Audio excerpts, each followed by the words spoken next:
Hi అండి. Capsicum curry అనమాట. మా వారికి క్యాప్సికమ్ క్యాషు వేసి కర్రీ చేస్తానండి అని అడిగాను. మా వారేమో దయచేసి కర్రీ చేయకు, కావాలంటే ఫ్రైడ్ రైస్లో వేయి క్యాప్సికమ్ తింటాను అయితే అన్నారు. ఇంకేం చేస్తాం, సైలెంట్గా ఉన్నాం. మరి క్యాప్సికమ్ కర్రీ ఏంటి అనుకుంటున్నారా? మన ఇంట్లో వద్దంటే పక్కింట్లో ఎందుకు మానేస్తారు? అందుకని చెప్పేసి అయితే పక్కింట్లో వండుతున్నారు. అందుకని మీకు చూపిస్తున్నాను అనమాట.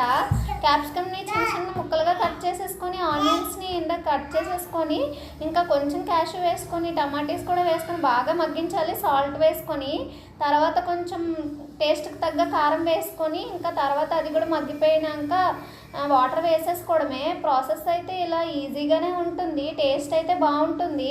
ఇంక ఇది పక్కన పెట్టుకుంటే క్యాప్సికమ్ కర్రీ వచ్చేసి ఎంతమంది తిన్నారో కామెంట్ చేసేయండి. అండ్ టేస్ట్ అయితే ఎంతమందికి ఇష్టమో కామెంట్ చేసేయండి.